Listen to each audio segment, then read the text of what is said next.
welcome back to Talking with Tanya. So as I'm learning how to podcast, I'm still new to this. So I feel like I'm sometimes speaking at a pace that may be too fast, and I'm trying to learn to just take a step back and relax. I used to work at a tax office, and I remember I would leave voice messages and be like, la, la, la, la, la. I even had a client call back saying, you need to relax. You need to slow down. I can't even understand what you're saying. So just bear with me. I'm trying here. And without further ado, welcome back. In today's episode, we're diving into the topic of stress and how it impacts our lives. With the constant hustle and bustle of daily routines, our bodies often react with heightened cortisol levels, the stress hormone. But did you know there are natural ways to manage stress? We'll be talking about ashwagandha, a powerful herb known for its ability to reduce cortisol and promote relaxation. I'll be also sharing my own personal experience with the popular supplement that combines ashwagandha, reishi, and maca, and how it helped me find some much needed balance. Whether you're dealing with stress from work, personal life, or just daily pressures, this episode offers some practical insights on how to manage it naturally. Before we get into it, just a quick disclaimer, everything I share here, it's based on research and personal insight, but it's not medical advice. Definitely check in with your doctor if you're thinking about making changes to your routine. Now let's get into it. First of all, what is cortisol?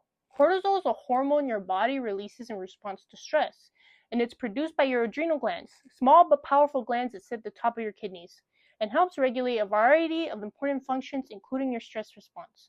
When you're under stress, cortisol steps in as part of your body's natural alarm system. It helps by regulating blood sugar so you have quick energy to respond, controlling blood pressure to keep you sharp and alert, reducing short-term inflammation to prevent your body from overreacting, and even helping to set your body's natural sleep-wake rhythm.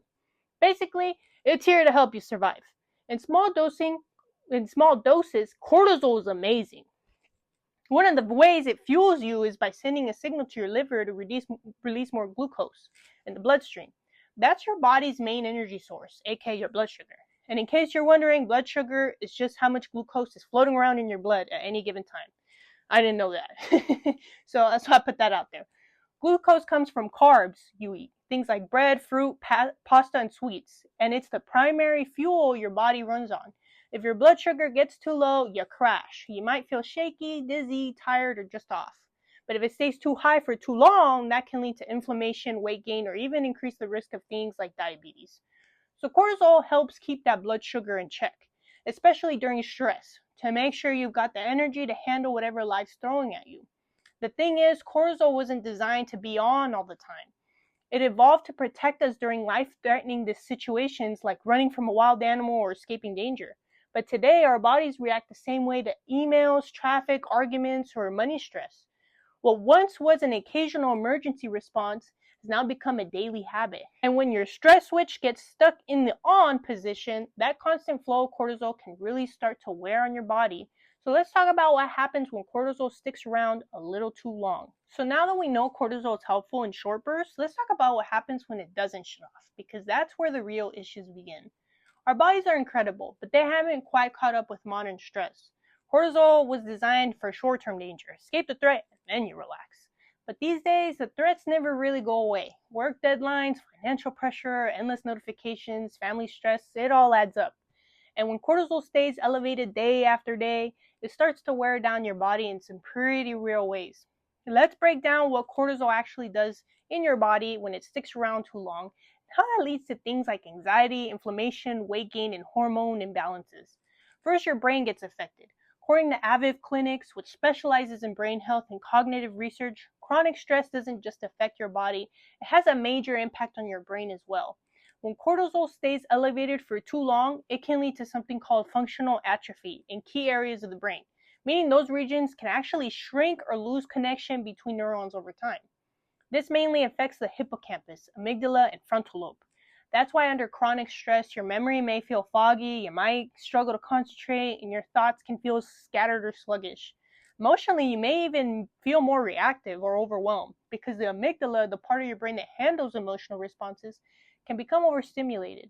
Meanwhile, the frontal lobe, which normally helps you make decisions, stay calm, and think clearly, start to underperform. So not only do your emotions feel more intense, but the part of your brain that's supposed to help regulate those emotions is harder to access. It's like your brain has 37 tabs open, 3 of them are playing music, and you can't figure out where the sound is coming from. Just saying that stresses me out. So then your immune system gets suppressed. Now let's talk about the immune system. In the short term, cortisol can actually help by calming inflammation and keeping your immune response in check. But when stress becomes chronic and cortisol is constantly high, it starts doing the opposite. According to a 2024 review published in the Journal of Clinic Medicine by MDP, prolonged cortisol exposure can suppress your immune system, especially by reducing the activity of your T cells, which are important for fighting off infections. It also disrupts the balance of cytokines, which are basically your immune system's messengers, and that can lead to more inflammation instead of less. Over time, this can make you more likely to get sick, slow down your recovery, and even contribute to autoimmune flares. So again, it's not that cortisol is bad, it's just that it's not supposed to be running the show 24/7. When it does, you start messing with the very systems that are meant to protect and support you. Your hormones can get thrown off, and it doesn't stop there. While cortisol is disrupting your immune system, it's also quietly influencing your hormonal balance behind the scenes. While stress becomes the norm, your body starts shifting its priorities, focusing on getting you through the moment instead of supporting your deeper long-term functions. And that includes your hormones. According to the Kelsey Sable Clinic, when cortisol remains elevated for extended periods of time, it can disrupt the hormonal balance in women. Chronic stress prompts the body to prioritize immediate survival, diverting energy from functions like reproduction and deep rest. Over time, this shift can impact hormones such as estrogen, progesterone, thyroid hormones, and insulin. For instance, sustained stress may lower progesterone levels, leading to an imbalance with estrogen. This imbalance can manifest as fluid fluctuations, irregular menstrual cycles, fatigue, or a general sense of being unwell. Additionally, it may slow metabolism or subtly disrupt blood sugar regulation. While cortisol plays a crucial role in managing stress, prolonged elevation can inadvertently disrupt the harmony of other hormones, especially when stress becomes a constant state. Chronic stress has the potential to disrupt hormone balance in both men and women. And in men, that often shows up through shifts in testosterone, metabolism, and mood. When cortisol remains elevated over extended periods, it can interfere with the production and regulation of other crucial hormones in men. One of the most significant impacts is on testosterone, the primary male sex hormone responsible for muscle mass, libido, mood regulation, and overall vitality. Elevated cortisol levels can suppress testosterone production, leading to symptoms such as fatigue, decreased libido, mood swings, and reduced muscle strength. Moreover, chronic stress and high cortisol can affect other hormonal systems in men. For instance, cortisol can disrupt thyroid function, leading to metabolic issues, and can also impact insulin sensitivity, increasing the risk of type 2 diabetes. Additionally, prolonged cortisol elevation may contribute to erectile dysfunction by interfering with the normal sexual response cycle. Studies suggest that cortisol might act as an antagonist in the male sexual response, potentially leading to difficulties in achieving or maintaining an erection. So to wrap it up, while cortisol is helpful when you're dealing with short-term stress, having too much of it for too long can start to throw off your hormones. In women, can throw off hormones like estrogen and progesterone, leading to things like mood swings, fatigue, or irregular periods. And in men, it can lower testosterone, affect energy, and even impact things like sex drive and muscle strength.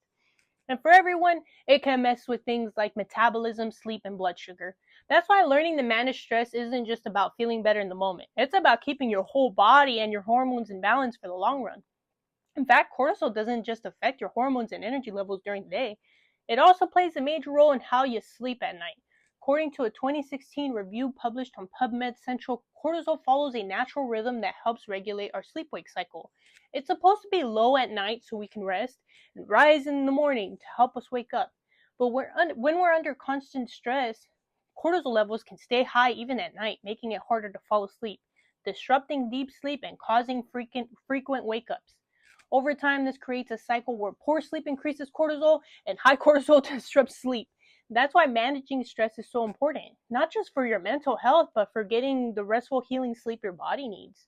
And let's talk about digestion and weight. According to Northeast Digestive Health Center, chronic stress and elevated cortisol levels can significantly disrupt gut health.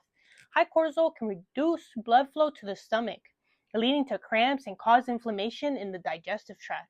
It also disrupts the balance of beneficial gut bacteria, weakening the gut microbiome. Stress can also mess with the way your gut muscles work, which makes it harder for your body to get rid of that harmful bacteria the usual way. So instead, your immune system tries to flush it out with extra fluids, leading to things like bloating, cramping, or diarrhea. Over time, chronic stress may lead to persistent digestive problems. According to Torrance Memorial Medical Center, cortisol plays a significant role in weight management. When cortisol levels remain elevated due to chronic stress, they can lead to increased fat storage, particularly in the abdominal area, and a slow metabolism, making it harder to shed excess pounds. Additionally, cortisol stimulates insulin release, raising blood sugar levels and triggering cravings for high-calorie, high-carbohydrate foods. This combination can lead to the accumulation of visceral fat, which is linked to health risks such as diabetes, cardiovascular disease, and metabolic syndrome. Chronically elevated cortisol levels can also disrupt hunger hormones, leading to overeating and poor appetite regulation, making maintaining a healthy weight more challenging. So what does this all mean? When your body thinks it's in constant danger, even if it's just emotional stress, it keeps releasing cortisol. And cortisol keeps triggering these chain reactions in your body that are meant to be temporary. But when they become constant, that's when we start to feel exhausted, inflamed, anxious, disconnected, and out of balance. It's like your body's doing its best to keep you alive, but it's stuck in emergency mode. And eventually, that survival mode starts to feel like burnout. So what can we do about it? The good news, our bodies wants to return to balance. And one of the gentle natural ways to support that shift is by working with adaptogens like ashwagandha, reishi, and maca. Adaptogens are natural substances found in certain plants and mushrooms that help your body respond to stress, anxiety, and fatigue. They work by supporting your body's ability to return to a balanced state known as homeostasis, especially during times of physical or mental stress. One of the most well-known adaptogens is ashwagandha, or Withania somnifera. Ashwagandha has been shown to have positive effects on the endocrine, nervous, immune, and cardiovascular systems by regulating metabolism and helping to calm the brain's response to stress. It also offers antioxidant protection and reduces inflammation. Like with any herb or supplement, ashwagandha isn't one size fits all. Some people may experience side effects like upset stomach, drowsiness, or interactions with medications they're already taking. So even though it's natural, it's always best to talk to your doctor or a licensed healthcare provider before adding it to your routine, just to make sure it's supportive and safe for your unique body. Ashwagandha is a traditional herb that has been used in Ayurvedic medicine for a long time, and modern studies are starting to explore its potential to help manage stress. According to the National Institutes of Health, several clinical trials have shown that ashwagandha may help reduce anxiety and lower cortisol levels, the body's main stress hormone. Some participants in these studies also reported feeling calmer and more emotionally balanced after taking ashwagandha daily for several weeks. That said, while the early results are promising, there's still not a lot of large-scale research available just yet. But the growing interest in ashwagandha's effects means researchers are continuing to study it, especially when it comes to stress, mood, and hormone regulation. Additionally, ashwagandha is believed to enhance memory, focus, and overall cognitive performance, as well as improve sleep quality and reduce insomnia. It's also thought to boost the immune system and enhance the body's defense against illness. Well, yeah, I mean, if cortisol is causing all this and it's lowering cortisol, that's a good thing. So the very thing that inspired this episode was my algorithm of TikTok videos showing me a product that includes ashwagandha, which is Nello's Super Calm Drink Mix, promoting its cortisol-lowering properties. I started to question within myself whether I was experiencing any symptoms of high-level cortisol. My constant feed of testimonies was claiming cortisol face was a common symptom of high cortisol. Something I've yet to talk about is cortisol face, but we'll get to that. From the videos and online sources, cortisol face is a round and puffy appearance in the face. While the before and afters were astonishing, with people having more of a sharp-looking jawline after drinking this said product, and with me looking at my own face and steadily having the urge to buy this product for myself, I just couldn't reason with the price. It's just personally not in my budget to spare the expense. So I looked into any alternatives. I was looking with the intention of solely looking for the ashwagandha ingredient, because it's the one ingredient that has the power to lower cortisol levels. Fortunately, I ran into a product from a company I'm already familiar with, Navita. That was more budget friendly.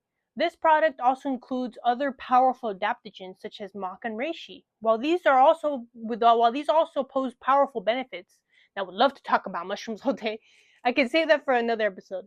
However, a quick overview of the benefits. Maca is a root that's been gaining a lot of scientific attention for its wide range of benefits. It's known for helping boost energy, support fertility, and improve sexual health. Some research also points to its potential for enhancing mood, protecting brain function, and reducing inflammation. It's considered generally safe and has even shown promise in supporting heart health and regulating metabolism. And reishi mushrooms are known for their immune boosting and stress reducing properties, and have traditionally been used to support heart health, liver function, and overall vitality. While research is still developing, it's important to stay mindful of potential side effects and interactions with other medications. Navita may not taste as great as what some Nello drinkers rave about, but I'm hoping it gets the job done. I say hoping because while I've noticed a boost in my energy, I can't say with full certainty that Navita is the reason. Around the same time I started taking it, I also began meditating, practicing deep breathing exercises, and walking every morning for an hour. If you caught my last episode, you already know how powerful walking can be for your body and mind. Sleep is still something I struggle with from time to time, but that could also be tied to what's going on in my life. I tend to be very empathetic, a bit of a perfectionist, and honestly, I'm working through feelings of not always being enough. And I know those things can mess with rest, but it's okay because I'm healing. Healing is not a final destination, it's a journey. So the truth is, there are just too many factors at play right now to give a confident testimonial. I'm hoping yes, but I also want to stay honest. I want to circle back to the idea of cortisol face. It's wild how quickly I started wondering if I had it myself, which is probably exactly how the marketing wants you to feel. But it's important to pause and ask, are there any other reasons my face could be puffy or bloated? According to Healthline, what people are calling cortisol face is actually a symptom of a rare condition called Cushing's syndrome, where the body produces excessively high levels of cortisol. But for most people, facial puffiness is more likely caused by everyday factors like high sodium intake, allergies, certain medication, lack of sleep, or dehydration. So yes, stress management is absolutely important, but blaming cortisol alone for changes in your face might mean overlooking more common and more manageable contributors. So while it's easy to get swept up in the quick fix promises, especially with viral trends, before and after photos, it's always worth pausing to look deeper, ask questions, and stay grounded in what's real. There isn't one single correct way to take ashwagandha, but there are a few things to keep in mind that can help you make the most of it. According to Medical News Today, there's no conclusive research yet that says when to take ashwagandha for best results. Some people prefer the morning for mental clarity, others take it at night to help them wind down. There's also ongoing research into how it works in the body over time, especially for managing stress and cortisol levels. For me personally, I take 1 teaspoon of the Navita brand stress and fatigue powder and mix it in water every morning. The packaging suggests to mix it in a smoothie, but honestly, I don't have the time for that every day. Plus, I'm not always in the mood for a smoothie in the morning anyway. The label on the powder doesn't specifically say whether or not to take it with food, but I usually do just in case. The key is consistency. Like most adaptogens, ashwagandha tends to work best when you're taking it regularly over time, rather than just occasionally. Start small, see how your body responds, and always listen to your own rhythm. Now let's talk about other ways you can naturally reduce cortisol levels. When I first started going for morning walks every morning, I knew it was good for my body, but I didn't realize just how much it was helping me mentally too. It turns out exercise doesn't just burn calories, it can literally lower your stress hormones. According to Harvard Health, aerobic movement like walking, jogging, or even dancing helps calm the body's stress response system. This is especially helpful when it comes to managing cortisol, your body's main stress hormone. What's even better is that the benefits don't just stop when your workout ends. The article explains that the mood lifting and stress reducing effects of movement can last long after you're done exercising. So even a simple walk can help your mind stay clear and your body recover from stress on a deeper level. That being said, not all workouts affect cortisol the same way. High intensity exercises like high intensity interval training or heavy lifting can actually spike cortisol during the workout, which isn't always a bad thing, but if you're already feeling anxious, burnt out, or not sleeping well, having these intense workouts can push your cortisol levels even higher and leave you more drained than energized. That's why gentler exercises like walking, yoga, or light biking are usually more effective when you're trying to lower cortisol long term. They give your nervous system space to heal while still giving your body the movement it needs. Movement is medicine. Just getting your heart rate up, even in small ways, can help bring your cortisol down and keep your mood lifted.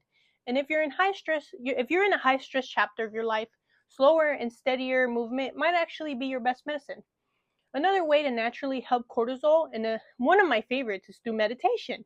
Meditation might seem simple, just sitting still and breathing, but it's actually one of the most powerful tools we have for managing stress and lowering cortisol levels.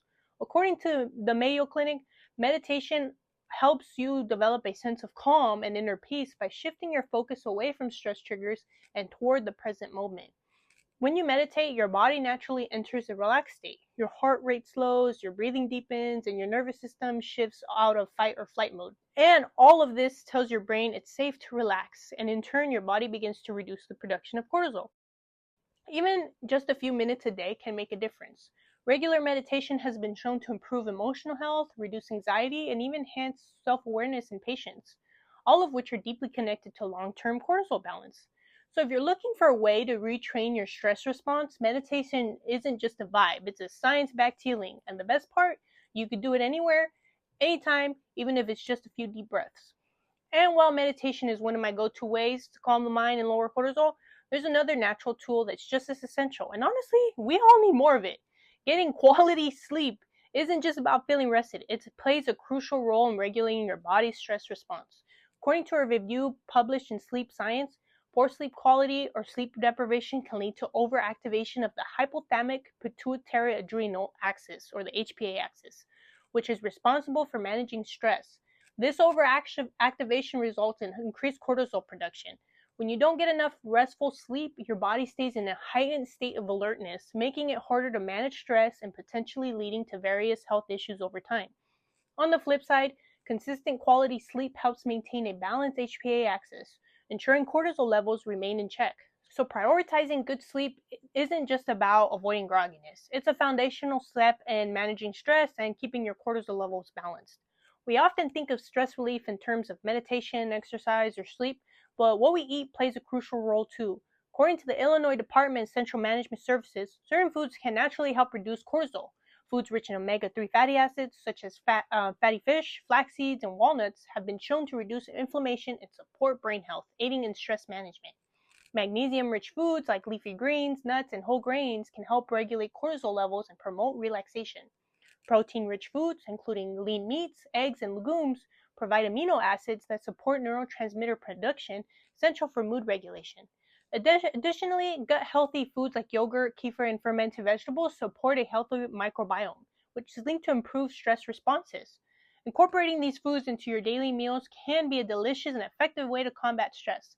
Remember, a balanced diet not only nourishes your body, but also supports your mental well-being by keeping cortisol levels in check. Okay, so to wrap things up, I know this has been a lot of information. I hope you can take some of this with you and use it for your benefit. So to wrap things up, let's zoom out and look at the big picture. Ashwagandha, especially when taken consistently, can be a powerful ally in lowering cortisol and supporting a calmer, more balanced nervous system. Whether you're mixing it into your water like I do each morning or blending it into a smoothie, this adaptogenic herb has been linked to reduce stress, improve mood, better sleep, and even support for focus and energy levels. It's not magic, but when paired with intentional lifestyle changes, it can absolutely make a difference. But as we've seen today, managing cortisol isn't just about one supplement. It's about a vibe, a lifestyle. It's about choosing gentle movement that honors your body, making space for meditation and breath work to reset your mind, prioritizing quality sleep so your body can fully recharge, and nourishing yourself with foods that support your nervous system instead of draining it. When you learn to work with your body instead of against it, everything starts to shift, from your energy to your mood to your focus and even your confidence. So if you're feeling overwhelmed, anxious, or like your system's running on overdrive, take it as a sign to slow down, soften up, and give your body the tools it's quietly been asking for. You deserve to feel grounded, resilient, and at peace.